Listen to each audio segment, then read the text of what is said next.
Never fight for his attention. Instead, gawin mo itong tips na i-share ko sa inyo. Promise, magbibigyan ng attention from you.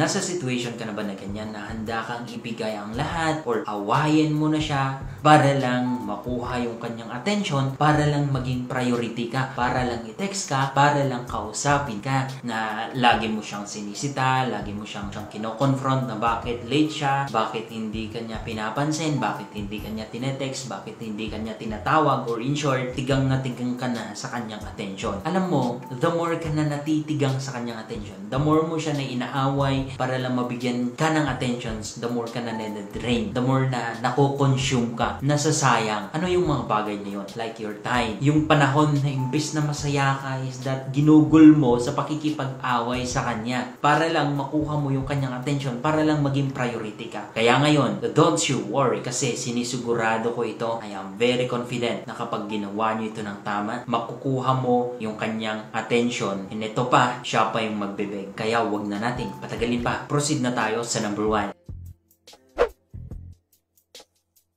Sumubok ka ng ibang approach. So, ano ba yung approach na yun? Kumusta yung approach mo kapag hindi ka niya binibigyan ng oras? Kapag hindi ka niya na-appreciate? Kapag hindi ikaw yung nagiging priority niya? Kapag palagi siyang late? Kapag hindi ka tinatawagan? Kapag hindi ka tinetext? Kapag mas inuuna niya ang paglalaro? Ano yung approach mo sa kanya? Kumusta? Inaaway mo siya? Very common, di ba? Nagre-revenge ka sa kanya? Kapag yun yung approach mo, tapos hindi nag-work, hindi talaga niyan magbabago. Kahit anong masasakit man na salita, kahit pa nasabihin mo sa kanya na nasasaktan ka, kahit palagi mong sinasabi yung feeling mo sa kanya na nasasaktan ka, na ayaw mo yung ganyan, pero di ba walang pinagbago, di ba? Ganon pa din ang ganon yung takbo, di ba? Bakit hindi ka sumubok ng ibang approach? Instead of telling him your feelings, stop talking for the meantime. Huwag mo muna sabihin sa kanya, although andun yung gusto mo gusto mo na sugudin siya kasi mataas yung emotion mo, pero you need to control it. Don't ask him to change his behavior. Instead, baguhin mo muna yung behavior mo. Approach mo sa kanya. Imbis na palagi kang high blood, baguhin mo muna yan. Imbis na palagi mo siyang inaaway, baguhin mo muna yan. Forget about it and act like you didn't see kung ano yung ginagawa niyan. Act like wala kang pakialam. Bakit mahalaga yan? Bigyan kita ng example. Hindi kanya tinetext. Hindi kanya tinatawagan kapag hindi ka tumatawag ng una. O kahit nagre-reach out ka na sa kanya is that ang tagal niyang mag-reply. Or worse, hindi na siya nagre-reply dahil busy siya kaka-ML or busy siya sa mga online games or meron siyang mas priority. Of course, para sa'yo na nag-reach out, masasaktan ka. Of course, you love that person tapos hindi ka pinapansin, of course, masasaktan ka. But instead na awayin mo siya, instead na maging war freak ka, instead na i-confront mo siya, act like it's okay kahit hindi ka niya pansinin. Hindi ko sinasabing pekehin mo yung sarili mo, kundi turuan mo yung sarili mo na maging okay kahit hindi ka pinapansin. Bakit ito mahalaga? Panoorin nyo ito hanggang sa last part at mas maintindihan nyo. So, proceed na tayo sa number 2.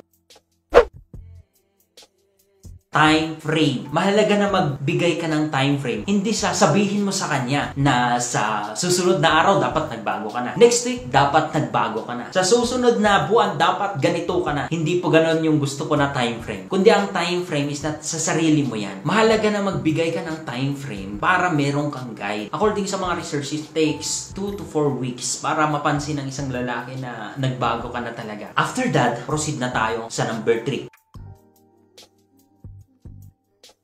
Become indifferent with him. Indifferent like, nawawalan ka na ng interest sa kanya or na bumababa yung enthusiasm mo. Oo, tama ba yung mga English ko? Pakita mo, nakakaiba ka sa dati na laging naghahabol sa kanya kapag hindi siya nagbibigay ng attention, laging nangaaway sa kanya. Act indifferent with him. Bakit ito napaka-effective? Because yun yung mga bagay na kinatatakutan ng isang lalaki kapag yung partner nila is nag-iiba na. And ang tendency nito talagang maghahabol siya. Talagang mapapansin niya yung sarili niya. Doon niya ma-acknowledge yung kanyang pagkakamali. Kaya napakalaga na ipakita mo that you're different. So, baka magkamali kayo ng pagkakaintindi. Hindi ko sinabing magalit kayo sa kanya at hindi ko rin sinasabi na i-ignore nyo siya. Iba po yun ha. Ang indifferent na gusto ko na ma-absorb nyo, na maintindihan nyo is yung sarili nyo. I-train nyo yung sarili nyo na kahit na ganun yung pinapakita niya sa inyo is that parang it's okay lang sa inyo kasi walang mawawala naman sa inyo. Alam mo naman yung value mo. Ganun yung gusto kong maintindihan nyo. Pero ang hirap i-pull off itong indifferent na attitude pero very effective to. Like for example, wag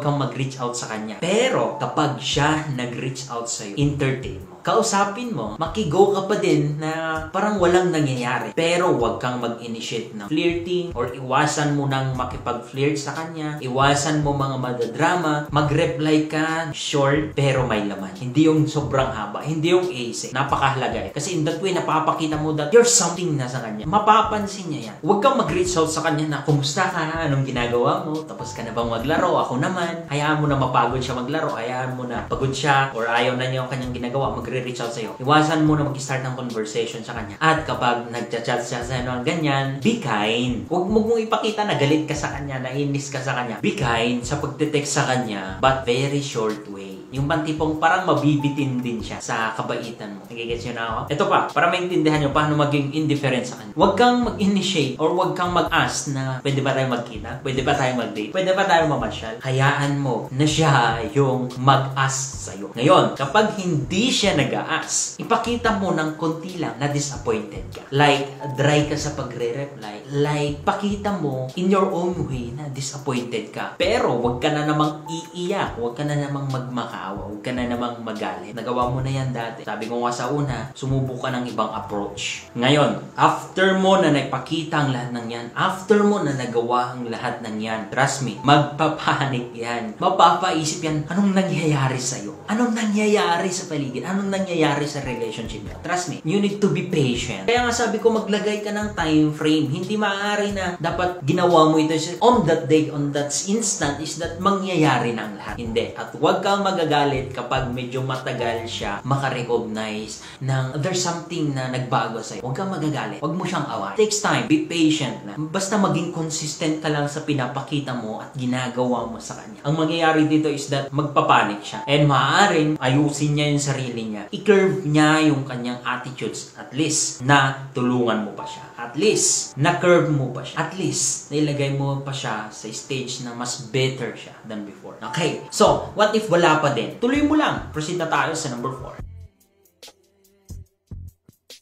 Prioritize mo yung sarili mo. Bakit? Ikaw yung prize eh. Kasi hindi ka habulin ng isang lalaki kapag mababa yung price mo. Treat mo yung sarili mo bilang isang VIP. Like I always said sa mga past videos ko, i-enjoy mo yung buhay mo. Maging independent ka. Maging masaya ka. Mag-gym ka kung gusto mo. Lumabas ka kasama mga kaibigan mo. Makipag-jamming. Pakita mo that you have your own life. Na masaya ka na kahit wala siya. Bakit? In that way, tumataas yung price mo. In that way, tumataas yung value mo. Kaya, ngayon, prioritize mo na ang sarili mo. Imbis na palaging siya yung pina-priority mo. Imbis na palagi siya yung iniisip mo. Isipin mo din yung sarili mo. Imbis na palagi siya yung unang minamahal mo, mahalin mo din ang sarili mo. Yung health mo, napapabayaan mo na. Yung body mo is that hindi na yung body na gusto mo. Prioritize yourself. Kasi yan yung price. Yan yung hinahabol niya. And after that, kapag bumalik siya, naging mas better siya, ang next na gagawin mo, yun yung number 5 natin. Is to raise your standards and expectations. Hindi ko sinasabi na kailangan maging absolute or perfect yung standards mo or yung expectation mo sa kanya, but at least meron kang guide, meron kang sinusundan. Bakit mahalaga na patasin mo or i-raise mo yung mga standards at expectation mo? Kasi yung una, hindi nag-work. Ibig sabihin, medyo mababa pa yung mga standards mo, yung mga expectation mo. Kaya ngayon, in order para mas habol-habulin ka niya, in order para makuha mo yung kanyang attention, para i-chase ka, tasan mo ng konti yung standards mo. Kasi, if ever na nag-fail siya dyan, if ever na babalik ulit siya sa dating ginagawa niya, at least, handa kang mag-let go, handa kang pabayaan siya. It's okay na for you, kahit mawala ka, I have my own life. Independent ako. At mabubuhay ako kahit wala ka. Yun yung gusto ko na situation mo or kinalalagyan mo or yung kinatatayuan mo ngayon. Kasi yun yung mga tipo ng babae na hahanap-hanapin ng isang lalaki. Trust me, he will prioritize you.